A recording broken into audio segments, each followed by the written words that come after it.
So sissy culture and femdom and how I feel that kind of fits into, I guess what you'd say, the transgender and cross-dressing community. Okay. I know that there's a lot of girls, transgender girls, who are very put off by that. Okay. And a lot that are totally aren't. So just to be clear, what are those things, first of all?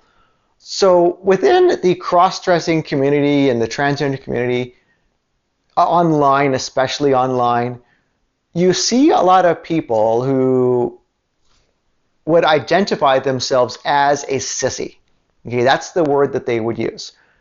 And they're oftentimes all dressed up in frilly kind of costumes, almost like princess costumes, okay? Or lingerie, slutty lingerie and things like that. And, their whole persona, their whole online persona is very sexualized. Okay, it's very much them being feminized in a sexual kind of a way. Okay, and that's kind of the whole point of it. And so many of them, want to be feminized sexually by men. Okay, and most, though, I would say, many want to be feminized by women, by like a dominatrix kind of a woman. Okay, a feminine dominatrix. Okay, they want to be that. Okay. And, there's a lot of women, cis women who are into that. Okay. So I would say this. These are my thoughts on that. One is that if you start getting out of the house and getting out to any kind of transgender, T-girl, whatever kinds of events, you're going to definitely meet a lot of people who are into that. Okay, who are into femdom and all that kind of stuff. I wouldn't say that any cis woman you meet is into that there. That's definitely not true. But there are a lot who are, okay, and who, it's not like that's all they talk about, but they're open about it, and if you get to know them, that's kind of what they're into, okay? And you get to know a lot of other trans girls, and, honestly, they're kind of into that, okay? And many of them do think of themselves as transgender, okay? I would say, though, that there are many people that would identify themselves as sissies and all that are, they're kind of wrapped up in this whole sissy femdom culture that I wouldn't really think of as transgender, honestly, that I don't personally think of as transgender. Now, someday they might start identifying as transgender, but, right now I just wouldn't. Okay, so let me talk about some of the differences I see, between the girls who maybe are transgender and they have an interest in that, and those who really aren't transgender. Okay, number one is that people who are transgender and they're into that, you know what? There's a feminine side of them. There is a feminine expression of them that really has nothing to do with femdom or any of that kind of stuff. Okay, their social profile isn't all revolving around all that stuff.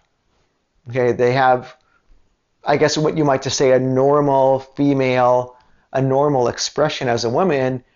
It's not all this sissy stuff. Okay, they have normal friendships with women and things like that. It's not all surrounding sissiness and femdom and all that. Okay. This isn't a quest to be dominated for them or any of that kind of stuff. If you're kind of wondering where you fit in this regard, I would honestly first ask how much you've explored it. Honestly. That, honestly, as you start getting out and around the transgender community, honestly, one thing that kind of separates the women from the girls, so to speak, is you can kind of tell which ones have kind of explored the sexual side of themselves and which haven't. Okay, which have pretty much only just kind of done, I guess, the more vanilla things with their wife. I don't know what else to describe it, and be discreet here. I would say that there are two things you really need to explore, okay, when you're exploring what this means to you. Okay, what your feminine side, means to you. Okay. One thing is if femdom and sissiness and all that kind of thing, if that's something that you have fantasies about, honestly, if you're ever going to know what it means, that's something you need to explore. You know, to whatever degree you can do that, and not be committing adultery or something. I honestly think you should, in a safe way, in a safe, healthy way. I would recommend exploring that. I think that a lot of girls, trans girls, make a mistake of going right out of cross-dressing into transition without ever having explored, their sexuality in regard to this. And at one time they had all kinds of fantasies that they've never explored. And so you don't really know what it means until you've explored it. Okay? But another thing I think you need to explore is just regular life as a woman.